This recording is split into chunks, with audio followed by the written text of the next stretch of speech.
Hi families, என்னடா sound மட்டும் வருது ஆளுங்கன்னு பார்த்தீங்களா? அங்கே பாருங்க, இந்த மரத்துக்குள்ள இருந்து வெளியே வரேன். வேற ஒன்றும் இல்லை, இன்னைக்கு நம்மளுக்கு அருமையான ஒரு இடம் கொண்டு வந்திருக்கேன். தார் ரோட்டு மேலே ஒரு தோட்டம். வாங்க, தென்னை மரத்தை பாருங்க. நான் மொத்தம் 4 தென்னை மரம் இருக்கு.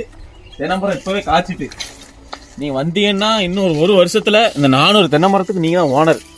சுற்றி பாருங்க. இப்போ தோட்டத்தோடய ஒரு ஃபார்ம் ஹவுஸும் நம்மளுக்கு கொடுத்துருக்காங்க. இந்த ஃபார்ம் ஹவுஸை பாருங்க, மொத்தம் 500 சதுர அடியில் 3 ரூமா.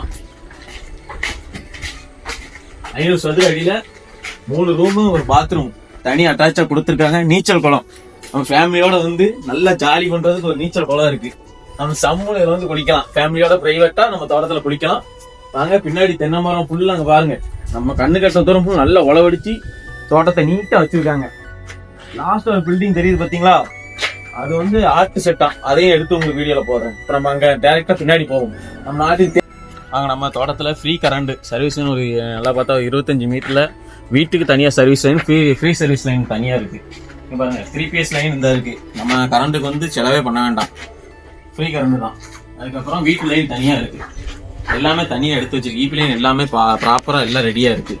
மோட்டரும் 24/7 ஓடும். எந்த நம்ம அங்கே மேலே இருந்து உங்களுக்கு காமிச்சோம் பார்த்தீங்களா தென்னை மரம். அந்த தென்னை மரம் ஹைட்டெல்லாம் பாருங்கள், எல்லாம் 1.5 வருஷத்துக்கு மேலே ஆயிட்டு. இன்னும் கண்டிப்பாக 1 வருஷத்துல எல்லாம் காய் காய்ச்சிடும். எல்லாம் வைப்ரேட் மரம் தான். அப்படி வாங்க, இடத்த எப்படி உழவடிச்சு நீட்டாக வச்சுருக்காங்க பாருங்க. நம்ம ஆள் விட்டுலாம் தண்ணி பாய்க்கவே வேண்டாம், ஃபுல்லாக சொட்டு நீர் தான். பாருங்க, நம்ம வந்தோமா வாழ்வை திறந்து விட்டோம்னா தண்ணி எல்லா இடத்துக்கும் பாஞ்சிரும். அதனால நம்ம யாரும் ஆளை போட்டு பார்க்கணும்னு ஒரு கவலையும் கிடையாது. வருஷத்துக்கு ஒரு வாட்டி உழவடிச்சு போட்டால் போதும், உரம் வைக்கிறதுக்கு ஆள் விட்டா போதும். இங்கே பாருங்க, 2 நம்ம நாட்டோட மரம், நம்ம தமிழ்நாட்டோட தேசிய மரம் 2 மரம் இருக்குது. பார்த்துக்கோங்க, பனை மரம். நம்ம பனங்கொட்டை போட்டு கிழங்கு போட்டு சாப்பிட்டுக்கலாம். அங்கே அப்படி போவோம். அதுக்கப்புறம் படிப்பு பின்னாடி போய் பார்ப்போம்.